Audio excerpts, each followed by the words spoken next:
Exclusive: Victoria's tough on crime approach leaves youth crime prevention in tatters. Victoria's Labour government is facing mounting criticism for its handling of youth crime, a situation characterized by deep cuts to vital community programs and a heavy reliance on punitive measures. While controversial tough bail laws inch closer to parliamentary approval, a stark reality emerges. The state is systematically dismantling the very infrastructure designed to prevent young people from entering the criminal justice system. This revelation comes as the government's budget priorities cast a long shadow over the future of youth crime prevention.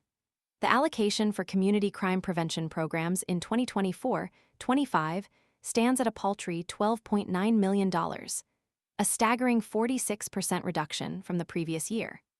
This drastic cutback represents a fundamental shift in the government's approach, prioritizing reactive policing over proactive prevention.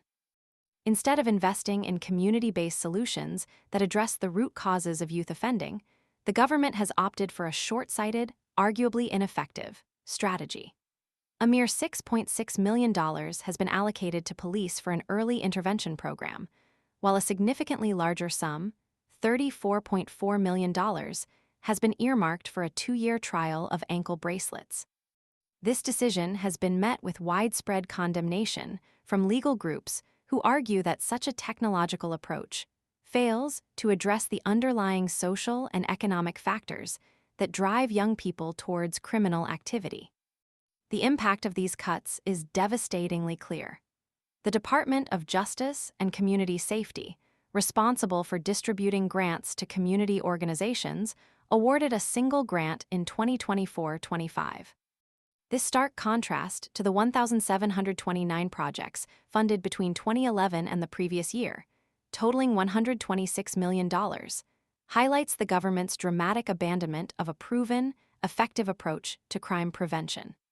The dedicated 14-person team that previously managed these grants has been disbanded, further crippling the system's capacity to support vulnerable youth.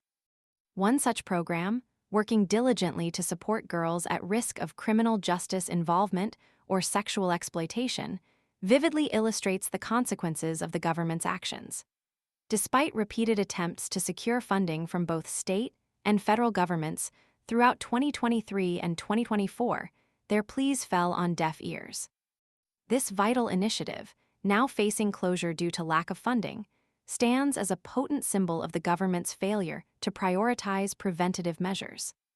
The government's emphasis on punitive measures like stricter bail laws, while seemingly addressing immediate concerns, ignores the broader systemic issues that fuel youth crime. Poverty, lack of educational opportunities, family breakdown, and exposure to violence are all significant contributing factors often overlooked in favor of quick fixes. By slashing funding for community programs that directly tackle these issues, the government is not only failing young people, but also jeopardizing the long-term safety and well-being of Victorian communities. The short-sighted focus on punishment over prevention risks creating a cycle of recidivism, ultimately proving more costly and less effective in the long run. The lack of funding for preventative measures represents a profound failure of leadership and a betrayal of the very communities it claims to serve. The true cost of this neglect will undoubtedly be borne by Victoria's most vulnerable youth and the broader community for years to come. This isn't simply a matter of budget cuts. It's a fundamental shift in policy that prioritizes reactive policing over proactive solutions, leaving a generation of young people vulnerable and the future of Victorian communities uncertain. The urgent need for a comprehensive reassessment of the state's approach to youth crime is undeniable.